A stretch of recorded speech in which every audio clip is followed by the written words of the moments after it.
Hi guys, welcome to my YouTube channel English Abhimanyu. ध्यान देने योग्य बात यह है कि मैं पिछली क्लास में आप लोगों को इंपेरेटिव सेंटेंस के बारे में बताया था, लेकिन इंपेरेटिव सेंटेंस अब समाप्त हुआ है, तो इसके बाद ऑप्टेटिव सेंटेंस बताऊंगा।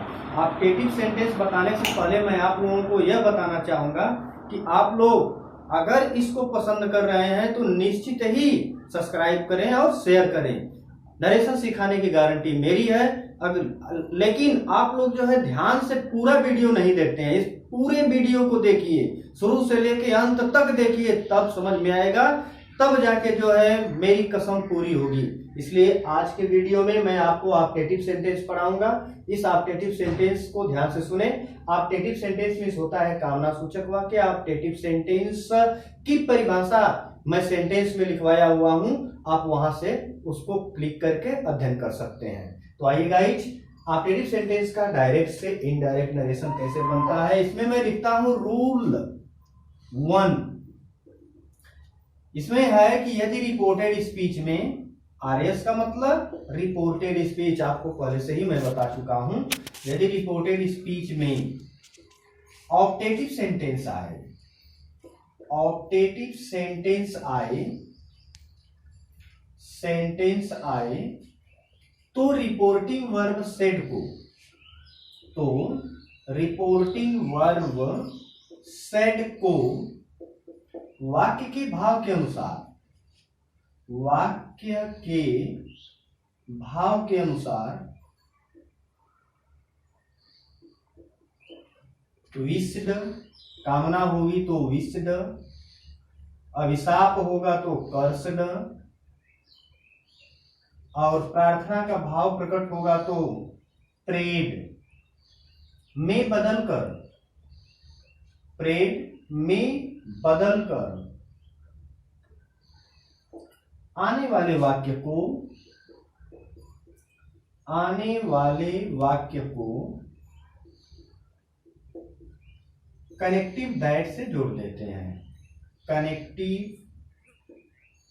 दैट से जोड़ देते हैं, दैट से जोड़ देते हैं। ये तो गाइज, ये तो आपका रहा नियम, यह रूल है। इस रूल में आपको बताया गया कि यदि रिपोर्टेड स्पीच में ऑप्टेटिव सेंटेंस आए तो रिपोर्टिंग वर्ब सेड को वाक्य के भाव के अनुसार विश्ड, कर्सड, प्रेड में बदलकर आने वाले वाक्यों को कनेक्टिव दैट से जोड़ते हैं। ध्यान देने योग्य बात यह है कि कोई वाक्य से कामना प्रकट हो तो विश्ड का, अगर अभिशाप हो, जिसको श्राप कहते हैं, अगर ये हो तो कर्सड का, और प्रार्थना का भाव प्रकट हो तो प्रेड का प्रयोग करते हैं। जैसे हम डायरेक्ट लिख लें, डी फॉर डायरेक्ट। यहां पर दिया जाता है आपको कि my friend said to me, comma, inverted commas,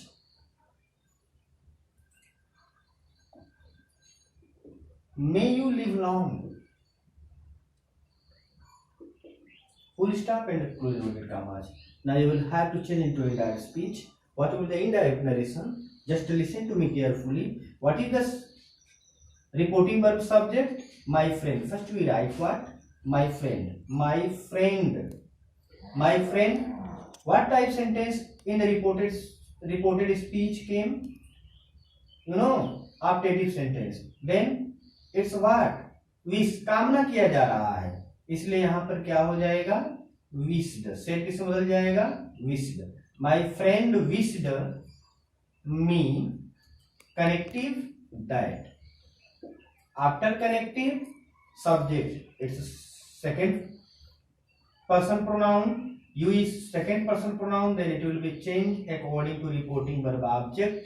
तो यू जाएगा मी के पास, मी से कहेगा कि मैं अपने लाइन नंबर 1 से आ रहा हूं, इसलिए मी कहेगा कि जब आप अपने लाइन नंबर 1 से आ रहे हैं तो मैं भी अपने लाइन नंबर 1 से चलूंगा, और मी का लाइन नंबर 1 यानी कर्ता कारक नॉमिनेटिव केस हो जाएगा आई। मी का माइट हो गया, I might live long. Guys, यह बन गया आपका इनडायरेक्ट स्पीच। इसमें अगर कोई भी दिक्कत होगी तो आप कमेंट के माध्यम से पूछ सकते हैं, आप लोग कमेंट नहीं करते हैं। इसके बाद देखिए direct speech. Rahul said what?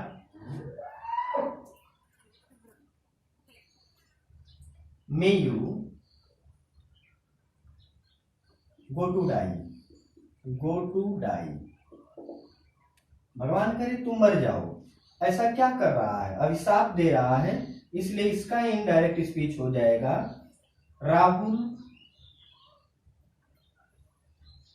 Rahul cursed, CURSED, connective diet. चाहे तो आप काल्पनिक ऑब्जेक्ट मान भी सकते हैं और नहीं भी मान सकते हैं। कर्स्ड डाइट, अब यू है तो यहाँ पर क्या हो जाएगा? ही या माइट, आई भी लिख सकते हैं, ही भी लिख सकते हैं।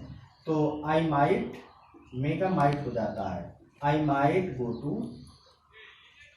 गो to die, DIE, full stop. एक और मैं एग्जांपल आपको देता हूं, एकदम क्लास की तरह बताया जा रहा है इस वीडियो में, जैसे स्कूल में आपको पढ़ाया जाता है उस तरह से बताया जा रहा है स्लोली। तो यहां पर ध्यान दें, कष्ट भी हो गया, विष्ट भी हो गया, प्रे को ले लेते हैं। My friend said God bless you, guys ध्यान दीजिएगा, full stop and close commas. इसका इनडायरेक्ट स्पीच हो जाएगा माई फ्रेंड, ये तो रिपोर्टिंग वर्ब का सब्जेक्ट है, माई फ्रेंड। और गार्ड से क्या कर रहा है? प्रार्थना कर रहा है। गार्ड यहाँ स्वयं सब्जेक्ट बन के आया हुआ है। तो जब वाक्य में गार्ड स्वयं सब्जेक्ट बन के आता है तो निश्चित है कि हम उससे प्रार्थना करते हैं, और वहां मे का प्रयोग नहीं किया जाता है, बल्कि मे छिपा हुआ माना जाता है, अंडरस्टूड माना जाता है। इसलिए यहाँ पर हो जाएगा my friend prayed, PRAYED, prayed. Connective क्या हो जाएगा? डाइड। अब गार्ड स्वयं सब्जेक्ट बन गया है तो हम तो यहाँ गार्ड लिख भी लेंगे, गार्ड, और यहाँ में नहीं है जबकि यहाँ छिपा हुआ है, इसलिए यहाँ पर माइट लिखा जाएगा क्रिया के रूप में। तो गार्ड माइट ब्लेस यू है तो थर्ड पर्सन में अगर हम लिखें ऑब्जेक्टिव केस में तो हिम हो जाएगा। और एक बात ध्यान रहे कि गार्ड GOD जो है, जी अगर कैपिटल लेटर से लिखा जाता है तो केवल वह एक ईश्वरीय शक्ति को प्रसिद्ध करता है जो इस सृष्टि को चला रहा है।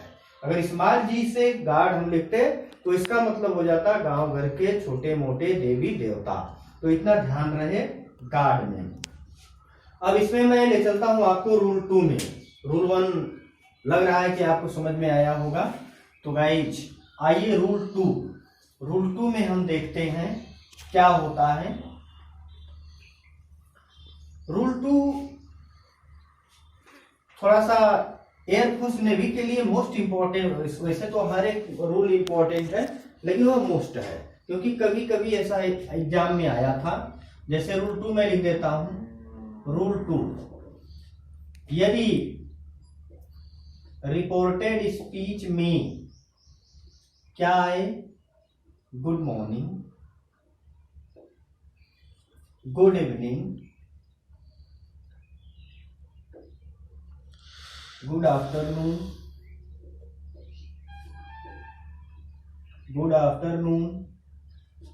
Tata, bye bye, see you again,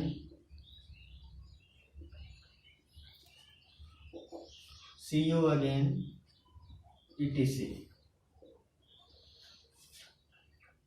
आए तो रिपोर्टिंग वर्ब सेड को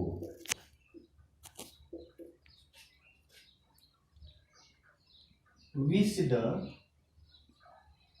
या बेड में बदल देते हैं, बदल देते हैं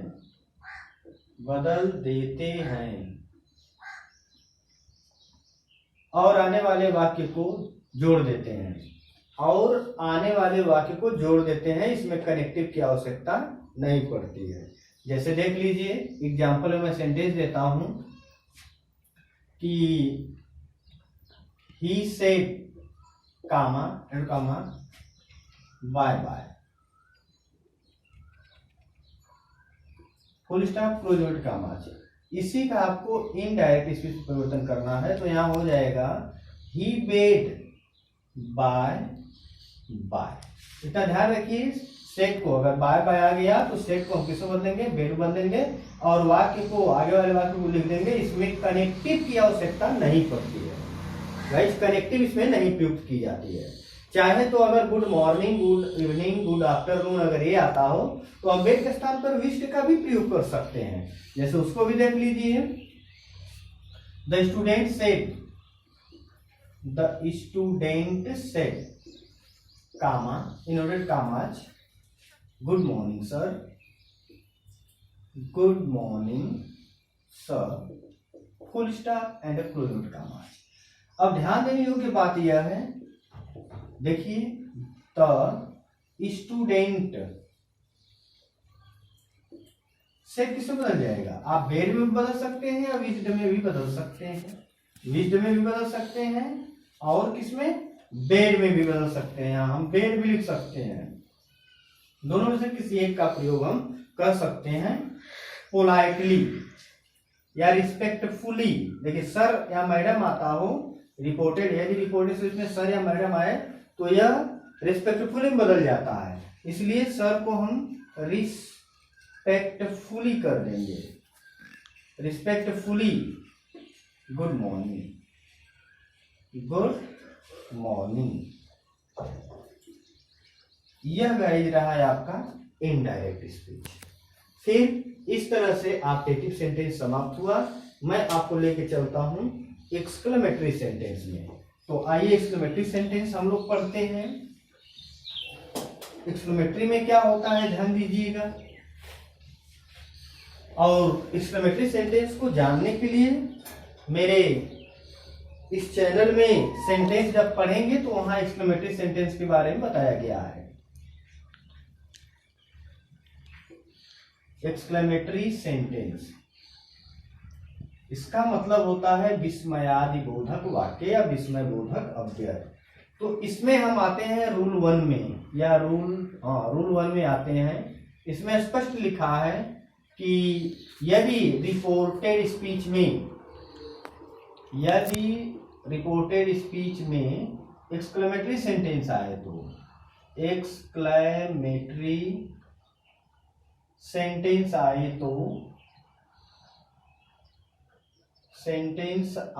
तो रिपोर्टिंग वर्ब सेड को वाक्य के भाव के अनुसार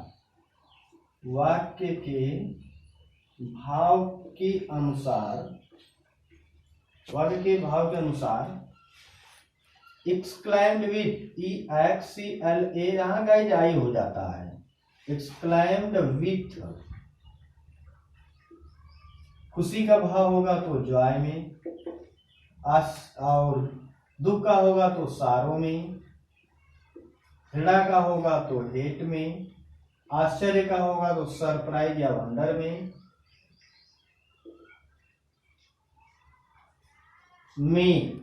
बदलकर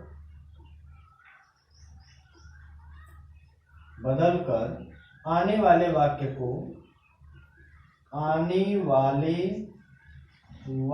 को कनेक्टिव दैट से जोड़ देते हैं। गाइस ये तो ध्यान देने योग्य बात है कि मैं चार्ट में पहले ही बताया था कि एक्सक्लेमेटरी सेंटेंस से कनेक्टिव दैट होती है। तो आइए इसका एग्जांपल हम ले लेते हैं। डायरेक्ट स्पीच, जैसे हम कहें कि the villagers said comma inverted commas alas का मतलब दुख है। He is no more in this world. He is no more in this world. And full stop closed commas. Guys इसका जब इनडायरेक्ट हम बनाएंगे, देखिए रिपोर्टेड स्पीच में आया हुआ है एक्सक्लेमेटरी वाला सेंटेंस, एक्सक्लेमेशन मार्क भी लगा है, और वाक्य से क्या पता चल रहा है कि वाक्य से दुख का भाव प्रकट चल रहा है। अलास दुख है, he is no more in this world, अब वह इस संसार में नहीं रहा। कोई भी व्यक्ति अगर नहीं रहता है संसार में तो वहां पर दुख या खेद प्रकट होता है। तो ध्यान देने योग्य बात है कि इसका इनडायरेक्ट हो जाएगा the villagers. The villagers exclaimed with, देखिए कॉमन है, exclaimed with EXCLAIMED, exclaimed with. अब अलास है, ये अलास है, दुख का भाव प्रकट हो रहा है, तो निश्चित है कि यहाँ पर हम क्या लगाएंगे, sorrow. Exclaimed with sorrow, connective that. Convert करता, करता क्या है, ही थर्ड पर्सन का प्रोनाउन, इच का क्या हो जाएगा, was no more in this का दैट नहीं होगा गाइस, क्यों, क्योंकि संसार एक ही है। इस संसार में, उस संसार में, मतलब कोई दूसरा संसार नहीं होता है, इसलिए दिस का दैट यहाँ परिवर्तित नहीं होगा। More in this world, WRLD, full stop. दूसरा मैं एग्जांपल लेता हूं। हम कहते हैं कि the cricketer said hurrah, HURRAS, देखिए लिखा जाता है हुर्रा लेकिन पढ़ा जाता है हुर्रे। तो यहाँ पर क्या हो जाएगा, hurrah, we have won the match, we have won the match. Guys इसका जो है हमें इनडायरेक्ट स्पीच में परिवर्तन कर देना है। तो यहाँ ध्यान देने योग्य बात यह है कि देखिए the cricketer exclaimed with EXCLAIMED, exclaimed with what, exclaimed with joy, खुशी का भाव प्रकट हो रहा है, तो यहाँ हम क्या कर देंगे, जॉय लिख देंगे। एक्सक्लाइम्ड विथ जॉय, कनेक्टिव क्या हो जाएगा, दैट, और कन्वर्ट करता वी है, फर्स्ट पर्सन का प्रोनाउन, क्रिकेटर के अनुसार क्या हो जाएगा, दे। हाइड किसमें बदल जाएगा, हाइड, फिर उसके बाद ऑन द मैच। तो गाइज ये तो आप समझ ही रहे होंगे, इतना बहुत खूब हुआ है। रूल अगर आप ध्यान देंगे, लिख लेंगे, वीडियो को एकदम शुरू से अंत तक देखने का प्रयास करेंगे तो निश्चित है कि यह आएगा। अगर नहीं आता है तो कमेंट करके हमें बताइए, कमेंट जरूर करिए, आ रहा है तब भी, नहीं आ रहा है तब भी, कमेंट बहुत जरूरी है। तो फिर इसके बाद इसी में और एग्जांपल लेता हूं मैं, डायरेक्ट स्पीच। देखिए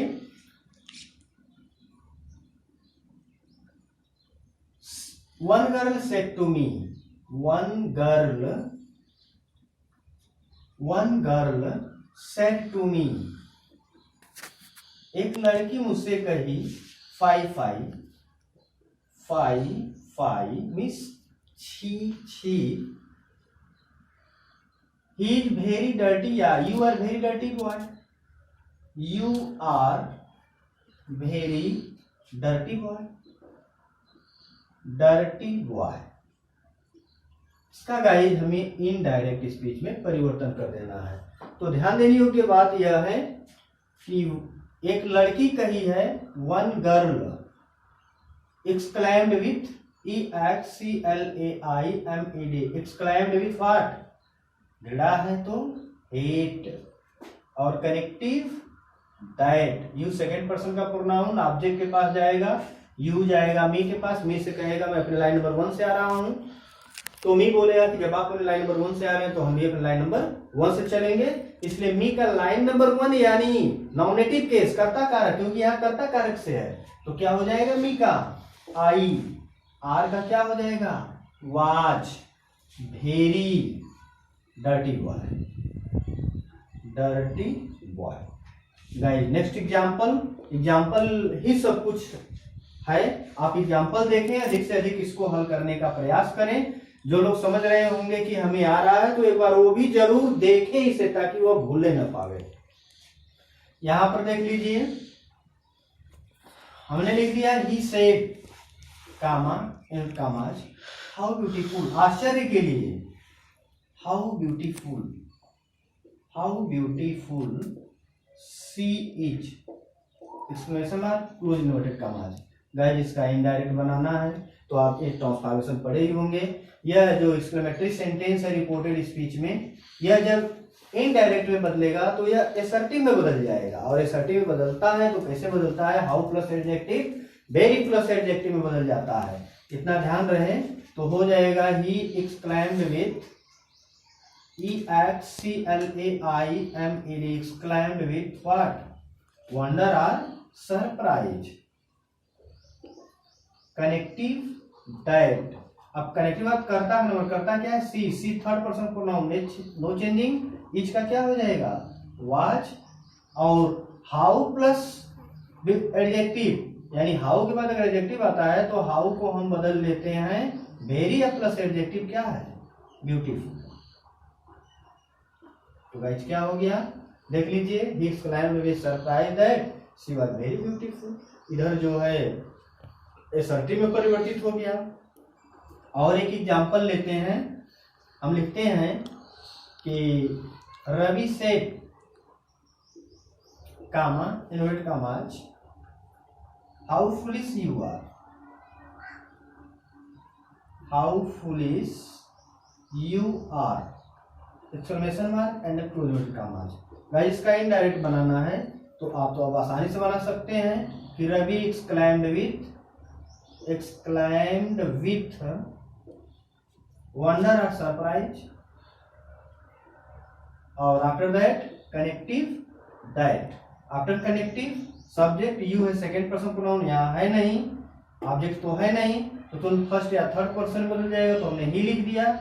और उसके बाद आर किसे बदल दिया, वाज में, हाउ प्लस एडजेक्टिव किसे बदल जाएगा, वेरी प्लस एडजेक्टिव में, तो वेरी फुलिश। गाइस कभी कभी ऐसा होता है कि एक्सक्लेमेटरी वाले वाक्यों में सब्जेक्ट नहीं आता है, तो जब सब्जेक्ट नहीं आता है तो वहां पर हम क्या करते हैं, तो वहां पर इट को कर्ता बनाते हैं। तो इसको एक तरह से नोट आप बना लेंगे कि जब एक्सक्लेमेटरी वाले वाक्यों में सब्जेक्ट न आए तो इट को कर्ता बनाते हैं। यहां पर जैसे एक मैं एग्जांपल दर्शा दे रहा हूं आपको, he said comma into comma what a shame, what a shame, और exclamation mark close inverted commas. Guys यहां देखिए क्या हो जाएगा, ही एक्सक्लेम्ड विथ सरप्राइज, और क्या, आफ्टर दैट कनेक्टिव दैट हो गया, कनेक्टिव कर्ता का नंबर करता है नहीं तो हम इट को कर्ता बनाएंगे, इट इज। अब व्हाट प्लस ऑफ प्लस ये सेम जो आया हुआ है यह किससे बदल जाएगा, इट इज, और वेरी सेम में बदल जाएगा, वेरी सेम। इस तरह से अगर ऐसे भी एग्जाम्पल है व्हाट अ पीटी, तो it is a very PT. इस तरह से एयरफोर्स में पूछता है, ये मोस्ट इंपॉर्टेंट है आपके लिए, मोस्ट इंपॉर्टेंट है। कब, जब वाक्य में, एक्सक्लेमेटरी वाले वाक्य में अगर आश्चर्य का भाव प्रकट हो, इसमें सब्जेक्ट न दिया हो, तो हम इट को कर्ता बनाते हैं, उसके बाद इट का प्रयोग करते हैं। सो थैंक यू गाइज, ये मैं आज आपको दो टॉपिक बताया है। इस दो टॉपिक में आपको तनिक भी संदेह हो तो आप तुरंत कमेंट करिए, लेकिन हाँ आप अधिक से अधिक मेरे इस चैनल को शेयर और सब्सक्राइब जरूर करें, मैं बार बार कह रहा हूं। Thank you.